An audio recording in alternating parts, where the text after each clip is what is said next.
Phil, the Washington Post is today detailing in depth how Donald Trump's proposed tariffs would, quote, lead to higher costs, stock market volatility, and feuds with the rest of the world. It's a topic, of course, that Bloomberg editor-in-chief John Micklethwait was trying to pin Trump down on yesterday at the Economic Club in Chicago. Let's take a look. Tariffs also have another side. Isn't that something that you have to acknowledge? No. You could be plunging America into the biggest trade war since Smoot-Hawley. But there are no tariffs. You're going to stop. There are tariffs already. No, there are no tariffs. All you have to do is build your plant in the United States, and you don't have any tariffs. People, a lot of places like this, there are a lot of jobs that rely on foreigners coming here. You're going to basically stop trade with China. And yes, you're going to find some people who will gain from individual tariffs. The overall effect could be massive. I agree. It's going to have a massive effect, positive effect. It's going to be a positive, not a negative. Phil, so, and it went on like that. The polls show that voters still think Donald Trump is better at handling the economy than Harris. In the face of all of his incorrect pronouncements about the economy and the nonpartisan Committee for a Responsible Budget saying that he would create twice as much debt, which was pointed out by Micklethwait, more than $7 trillion, than Harris, whose proposals would create $3+ trillion. So how can the Democrats penetrate that? Yeah, well, one of the keys, I think, for Harris is to try to explain all of this to a public that sees Trump talking about the economy and, remembers at least the first 3 years of Trump presidency as having had a relatively good economy, to try to persuade them that actually Trump's economic proposals and specifically his trade program would have a negative impact on their, household budgets. That's a tall order for Harris in these closing days of the campaign. My colleagues at the Washington Post have a really great in-depth story this morning that details just what kind of economic impact this Trump tariff plan would have. He has been talking about automatic tariffs for all foreign imports, even higher tariffs for those goods coming from China, and that could result in an increase in the kind of consumer prices for groceries or any other household goods that are coming from abroad. But also you could see domestic U.S. firms having to readjust their supply chain. You could see retaliatory tariffs from other countries imposed upon U.S.-made manufactured goods that would be imported outside of the United States. And so there could be real repercussions through the economy that's detailed in that story. And, Charlie, your home state could be the election decider. The economy is a huge issue in Pennsylvania. Harris is going to Bucks County. This is really important. It's one of the collar counties around Philadelphia, a lot of suburban women, a lot of Republicans, a lot of independents. She needs to really run up the margins there in order to offset what happens in central Pennsylvania and the red parts of Pennsylvania. Well, yeah, the collar counties of Philadelphia is where the game is going to be won or lost for Kamala Harris. Remember that in 2016, Hillary won those 4 counties by 185,000 votes. Biden won them by 285,000 votes. The margin is what matters. And in Bucks County, that is the most competitive of the collar counties. So she's quite smart to be there. And I know she's going to be surrounded by a lot of Republicans. Well, will that make a difference, bringing Republicans with her, anti-Trump Republicans? Well, I think it will probably help her because she needs to persuade. There are many Republicans in those collar counties who are what you would call soft Republicans who are very persuadable. So that's a good place for her to stand with them.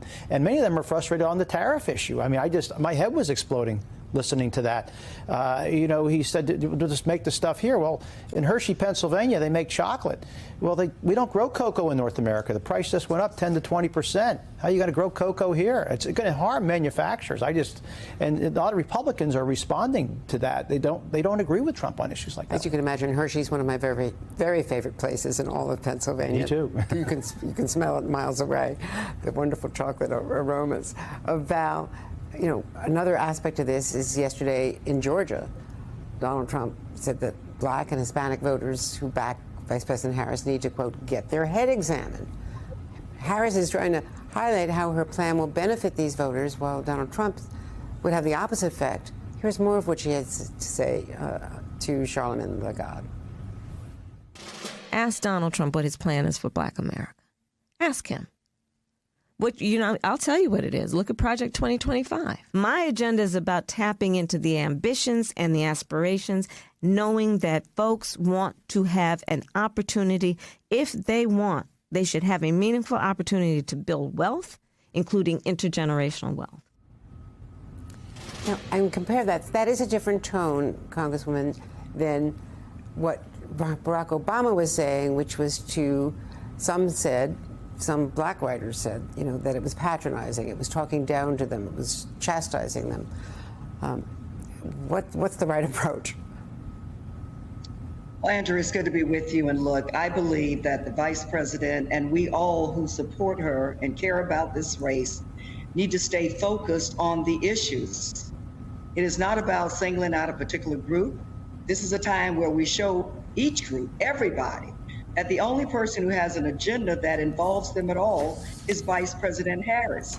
And if you don't believe that, if you think the other side does, I think she was spot on to say, take a look at Project 2025.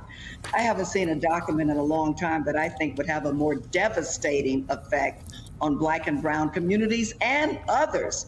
And so I believe we need to stay focused on the agenda, on the message. And I think that her message, and I just absolutely love seeing her becoming more aggressive because she's running against Donald Trump.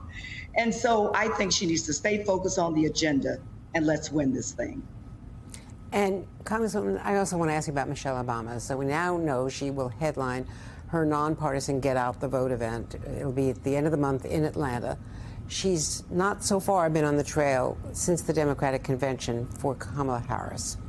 Two sources are now telling NBC News that the former First Lady is concerned about death threats, that her security, especially after the two attempts on Donald Trump's life, the Secret Service concerns, is her absence from the trail something that the Harris campaign is really sorely missing. She's got to be the most popular political speaker in the country.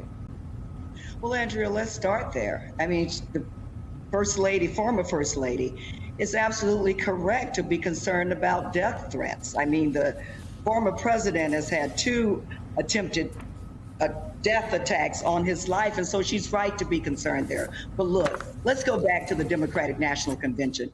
Michelle Obama, I believe, was the most powerful speaker during that convention, and people are still talking about her message on that night.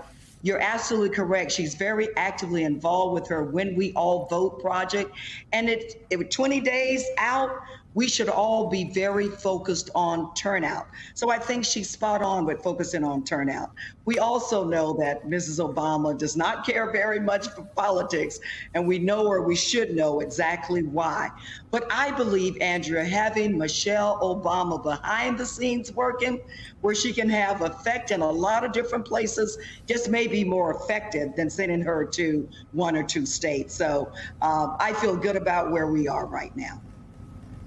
Well, and we can share now with all of you that we just have a note from Chip Carter that Kamala Harris has at least one vote from a 100-year-old Democratic former president in Georgia, that Jimmy Carter filled out his ballot for Kamala Harris and Tim Walz, and it was put in the drop box in Sumter County near Plains, Georgia. So there you go. That's one count.